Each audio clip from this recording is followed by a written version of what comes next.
स्थिति में थोड़ा थोड़ा सुधार आया है, लेकिन मुझे लगता है अभी भी स्थिति ऐसी नहीं है कि जहां पे हिंदू सर उठा के जी सके। जो लोग मुर्शिदाबाद डिस्ट्रिक्ट से भागकर रिफ्यूजी बनकर मालदा गए हैं, वो लोग वापस लौटने की स्थिति अभी तक तैयार नहीं हुई है। बंगाल की हिंदू समझ चुके हैं कि ममता बनर्जी बंगाल को पश्चिम बांग्लादेश यानी बांग्लादेश लाइट वर्जन तैयार करने में समर्थ हो गई है। ये सारे इमाम इस फिराक में है कि कब बंगाल को इस्लामिक स्टेट घोषित किया जाए, और ममता बनर्जी उनके साथ हाडूडू खेल रही है। इसका उनका उद्देश्य भी एक ही है कि कैसे इसको इस्लामिक स्टेट बनाया जाए। सेंट्रल फोर्सेस के तैनाती होने के बाद स्थिति में थोड़ा थोड़ा सुधार आया है, लेकिन मुझे लगता है अभी भी स्थिति ऐसी नहीं है कि जहां पे हिंदू सर उठा के जी सके, फ्रीडम के साथ जी सके, अपनी रिलीजियस जो आइडेंटिटी है उसके साथ जी सके। और जो लोग मुर्शिदाबाद डिस्ट्रिक्ट से भागकर रिफ्यूजी बनकर मालदा गए हैं, वो लोग वापस लौटने की स्थिति अभी तक तैयार नहीं हुई है। मैं कलकत्ता हाईकोर्ट के स्पेशल बेंच को बहुत बहुत धन्यवाद दूंगा। नहीं तो ममता बनर्जी की सरकार किस फिराक में थी, आप इसका जानकारी आप जनता को होनी चाहिए कि जब बीएसएफ उतरा, कुछ घंटा बीएसएफ रहने के बाद ही बीएसएफ के अफसर को डीएम ने फोन करके बताया था कि वी विल हैंडल इट, आपको रहने की जरूरत नहीं है। यानी बीएसएफ को उठा लो और फिर से एक बार हिंदुओं के ऊपर ऐसी अत्याचार है, इस तरीके का प्लानिंग तृणमूल कांग्रेस के प्रशासन के ऊपर तरफ से था। मैं धन्यवाद दूंगा कलकत्ता हाईकोर्ट को, स्पेशल बेंच को, जिन्होंने ये निर्णय लिया कि मुर्शिदाबाद में इस स्थिति में सेंट्रल बलों की, केंद्रीय बलों की तैनाती बहुत जरूरी है।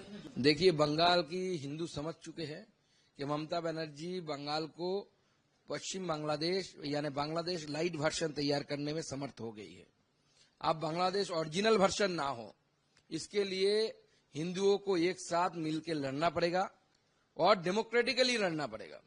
ये बहुत जरूरी है। हम वादा करते हैं बीजेपी के क्षमता में आने के बाद, बीजेपी के पावर में आने के बाद ऐसी घटना अगर जो घटाते हैं उनको डायरेक्ट एक्सपोर्ट करने की जो जिम्मेदारी है वो बीजेपी की सरकार की होगी, बीजेपी की पुलिस की होगी।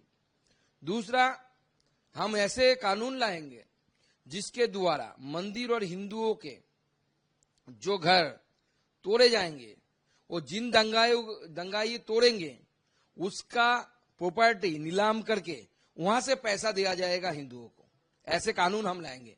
जो दंगा करेगा उसका प्रॉपर्टी सरकार ले लेगी और सरकार उसको नीलाम करेगी। नीलाम करके हिंदुओं के जो घर तोड़े गए हैं उस घर निर्माण का काम बीजेपी की, भाजपा की सरकार करेगी। और जिस मस्जिद से या कोई भी रिलीजियस प्लेस से अगर इंस्टिगेट किया जाता है या वहां उसके माइक से अनाउंस किया जाता है कि आप मैदान में उतरो, उस मस्जिद को या कोई भी रिलीजियस प्लेस को बंद कर देंगे, हम नहीं चलने देंगे।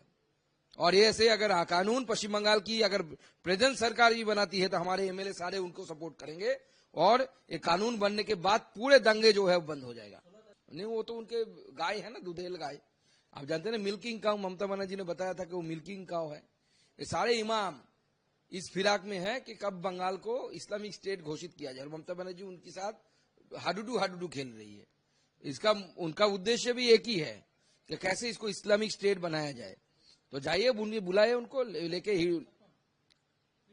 वो तो बंगाल की जनता तय करेगी। बंगाल की जनता को बचाने के लिए अगर 355 जरूरत होगा तो कोर्ट बोलेगी 355 करो, जनता बोलेगी 355 करो। तो 355 अगर जरूरी है तो लगाएगा सरकार। मैं कल मालदा जा रहा हूं। Malda as Murshidabad is till now is a disturbed area, so that's why I am not visiting Murshidabad.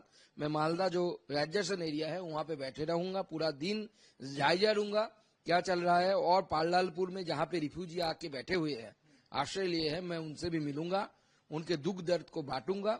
हाँ, मुर्शिदाबाद से जो भागकर रिफ्यूजी होकर मालदा में आए हैं उनसे मिलूंगा।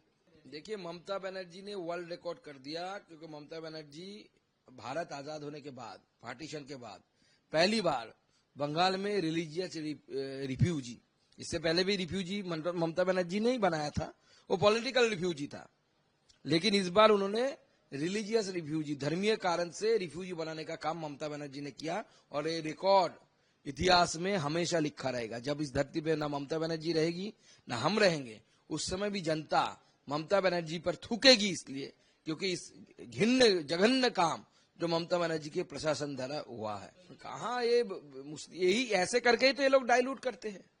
कहाँ मुसलमानों की किस चीज का नुकसान हुआ है, कितने मंदिर तोड़े गए हैं। मैं फिराद हकीम साहब को चैलेंज करता हूं, दिखाइए एक भी मस्जिद में कोई किसी ने एक पत्थर मारा हो। मार सकते हैं हिंदू, जहां पे हमारी ताकत है हम मस्जिद तोड़ सकते हैं, लेकिन नहीं तोड़ेंगे। वो हमारी शिक्षा नहीं है। हम मानते हैं कि वो पंथ भी सही है, उससे भी ईश्वर मिल सकता है, लेकिन जिस तरीके से इस जिहादियों के साथ ये सरकार खड़ी हुई है, आगे आने वाले समय में बंगाल में कश्मीर जैसी स्थिति होने वाली है, अगर इसी समय बंगाल की जनता जागरूकता ना लाई हो।